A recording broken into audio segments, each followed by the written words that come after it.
Hello students, आज हम पढ़ने जा रहे हैं बेसिस ऑफ अकाउंटिंग। ठीक है, तो बेसिस ऑफ अकाउंटिंग होता क्या है उसके बारे में जानेंगे हम लोग, जिसके अंदर सबसे पहले हमारे पास आता है cash basis of accounting. Okay, और दूसरा आता है हमारे पास एक्रूअल बेसिस ऑफ अकाउंटिंग। हमारे पास दो चीज़ें होती हैं जिसके अंदर हम अकाउंटिंग करते हैं, जिनके बेसिस पे हम अकाउंटिंग करते हैं। फर्स्ट, जैसा कि आपको बताया गया, कैश बेसिस ऑफ अकाउंटिंग, और दूसरा एक्रूअल बेसिस ऑफ अकाउंटिंग। अब इनको हम थोड़ा डिटेल में जानेंगे। ठीक है, आते हैं इंट्रोडक्शन पे, जिसमें आपको बताया गया है the most significant function of accounting is to determine profit, earn और loss incurred by a business in an accounting period. कहने का मतलब है यहाँ पर जो सबसे ज़्यादा महत्वपूर्ण फंक्शन जो है अकाउंटिंग का, वो ये होता है ताकि हम अपने बिजनेस का प्रॉफिट कितना हुआ है इसका पता लगा सकें, या लॉस कितना हो चुका है ये भी हम पता लगा सकें एक अकाउंटिंग पीरियड के अंदर। ठीक है, अगला पॉइंट है हमारे पास, द प्रॉफिट, अर्न और loss incurred by the business is determined by the following. कहने का मतलब है यहाँ पर कि जो प्रॉफिट हम अर्न करते हैं या लॉस हमें जो होता है उसको हम कुछ चीज़ों के ज़रिए मापते हैं। जैसे कि पहला पॉइंट हमारे पास है कैश बेसिस ऑफ अकाउंटिंग, और दूसरा है हमारे पास accrual basis of accounting. Okay, अगले पॉइंट्स पे सबसे पहले हम समझते हैं कैश बेसिस ऑफ अकाउंटिंग क्या होता है।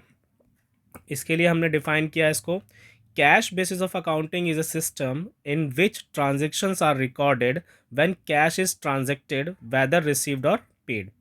कैश बेसिस ऑफ अकाउंटिंग का मतलब होता है स्टूडेंट्स कि जब हम कोई भी ट्रांजेक्शन कैश में करते हैं, चाहे वो हम पे कर रहे हो या फिर रिसीव कर रहे हो, उसे हम कैश बेसिस ऑफ अकाउंटिंग कहते हैं।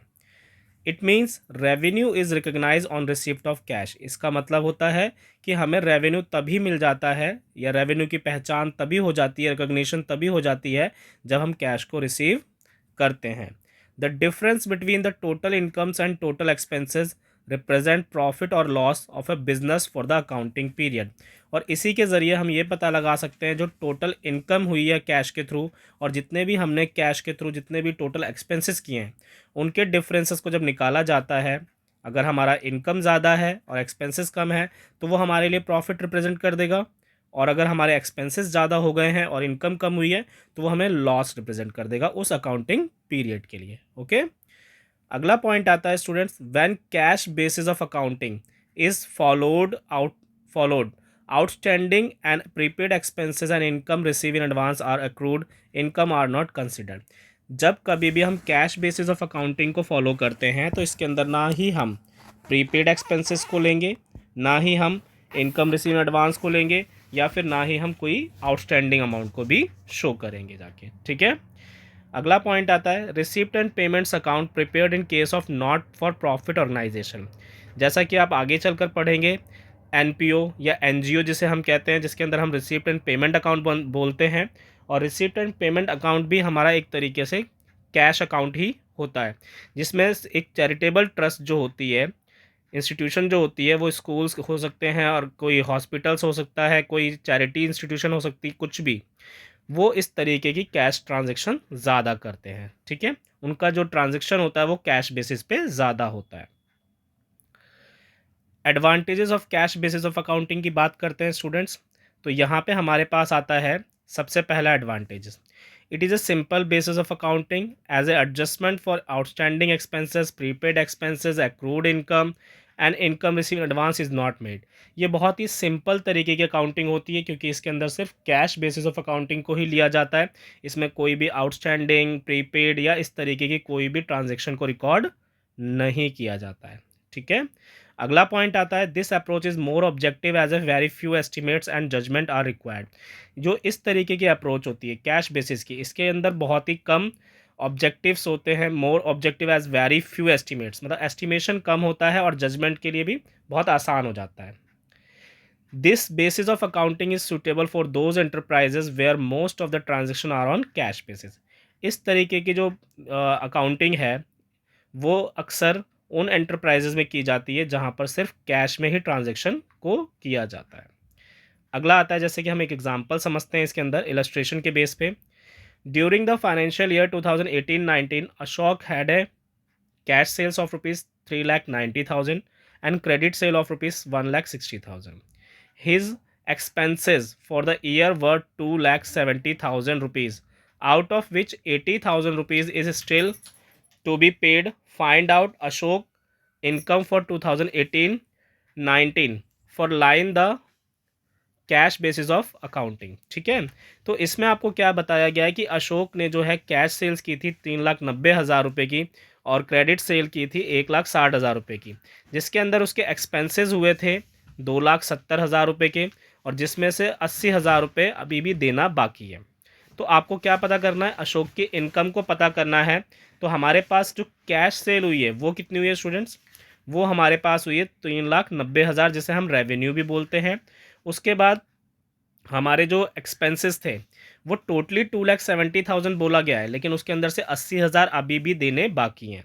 दैट मीन्स 1,90,000 हो जाएगा। ठीक है, जो पे हुआ होगा। तो हमारे पास नेट इनकम जो अशोक की आ रही है वो कितनी आ गई हमारे पास, 2 लाख रुपए। इसमें हमने सिर्फ कैश को ही इंक्लूड किया है, जैसा कि आपको नज़र आ रहा होगा इसके अंदर हमने सिर्फ कैश को लिया है और कैश ही एक्सपेंसेस लिए हुए हैं।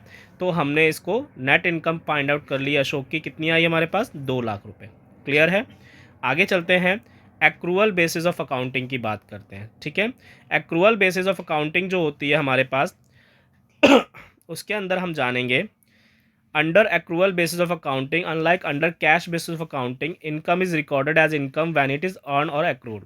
कहने का मतलब है यहाँ पे कैश बेसिस में हमारे पास तभी इनकम होती थी जब हम कैश रिसीव कर लेते थे, लेकिन एक्रूअल बेसिस ऑफ अकाउंटिंग के अंदर क्या होता है, जब कोई ट्रांजेक्शन एंटर्ड हुई है तभी हम उसको रिकॉग्नाइज करेंगे कि हमें इनकम हुई है या नहीं हुई है। ठीक है, उसी टाइम पर हम उसे दिखाएंगे। For example credit sale is recognise as a sale is for example credit sale is recognise as sale. जैसे कि आपको मैंने बताया कि जब क्रेडिट सेल होती है जिस टाइम पे हमने की उसको हम सेल ही मानेंगे, as irrespective of the fact whether amount has been received or not. Similarly, if an incurred expenses has been incurred but payment has not been made, मतलब हमारे खर्चे हुए हैं लेकिन अभी तक हमने उसकी पेमेंट नहीं की है, तो उसको इसका मतलब क्या है, वो आउटस्टैंडिंग में रिकॉर्ड किए जाएंगे। तो इस तरीके से जो हमारी ट्रांजेक्शन्स होती हैं जिन्हें हम एक्रूअल बेसिस पे रिकॉर्ड करते हैं। Okay, accrual basis of accounting is based on the concept of realization and expiration and follows two basic accounting principles। ठीक है, जो accrual basis of accounting होती है वो अक्सर किस पे डिपेंड करती है, realization concept पे और expiration of two basic accounting principle पर। ठीक है, आगे चलते हैं। जैसे कि हमारे पास दो अकाउंटिंग प्रिंसिपल कौन कौन से, रेवेन्यू रिकॉग्निशन प्रिंसिपल और दूसरा हमारे पास आता है मैचिंग प्रिंसिपल। ठीक है, जिसके बारे में हमने पिछले चैप्टर में पढ़ा हुआ है पहले से। अब बात करते हैं advantages of accrual basis of accounting की। इसमें हमारे पास सबसे पहला पॉइंट है, it is more scientific compare to cash basis of accounting and hence is preferred by accountants. ये ज़्यादा ही साइंटिफिक माना जाता है comparison to cash basis of accounting, और ये ज़्यादातर अकाउंटेंट इसको प्रिफर करते हैं एक्रूअल बेसिस ऑफ अकाउंटिंग को। अगला पॉइंट आता है हमारे पास, this basis discloses correct profit और loss for a particular period and also exhibits true financial position of the business. जैसा कि आपको कैश बेसिस ऑफ अकाउंटिंग में बताया गया था कि उसमें सिर्फ हमें कैश के रिलेटेड प्रॉफिट एंड लॉस पता चलता है, बट इसमें हमें जब एक्रूअल बेसिस करते हैं तो इसके अंदर हमारे पास कैश बेसिस भी रिकॉर्ड होता है, उधार वाला भी रिकॉर्ड होता है, क्रेडिट वाला, आउटस्टैंडिंग वाला, सब कुछ। तो इसलिए हमें एक ट्रू फाइनेंशियल पोजीशन भी हमें पता चल पाती है और करेक्ट प्रॉफिट एंड लॉस के बारे में भी हमें पता चलता है इस मेथड के थ्रू या इस बेसिस अकाउंटिंग के थ्रू। ठीक है, it reflects through profit or loss during the accounting period and therefore has wide acceptability। इसका मतलब है ये जो है मेथड या जो बेसिस है एक्रूअल बेसिस ऑफ अकाउंटिंग, इसके अंदर प्रॉफिट और लॉस को आसानी से और पूरी तरीके से सही तरीके से शो किया जाता है एक अकाउंटिंग पीरियड का, इसलिए इसको हर जगह आसानी से एक्सेप्टेबल किया जा सकता है या किया जाता है।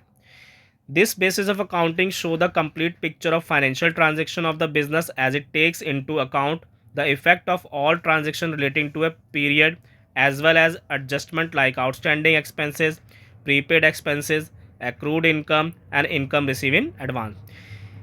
एक्रूअल बेसिस ऑफ अकाउंटिंग के अंदर कंप्लीट पिक्चर को एक तरीके से फाइनेंशियल जो ट्रांजेक्शन्स होती हैं, चाहे वो कैश से रिलेटेड हो चाहे वो क्रेडिट से रिलेटेड हो, हर तरीके की ट्रांजेक्शन को रिकॉर्ड किया जाता है इसके अंदर। ठीक है, आगे आते हैं, जैसा कि हमने पिछला एग्जाम्पल लिया था उसी एग्जाम्पल को कंटिन्यू करते हैं, जिसमें हमने कहा था 3,90,000 रुपये की उसने कैश सेल की थी अशोक ने, और 1,60,000 रुपये की उसने क्रेडिट सेल की थी।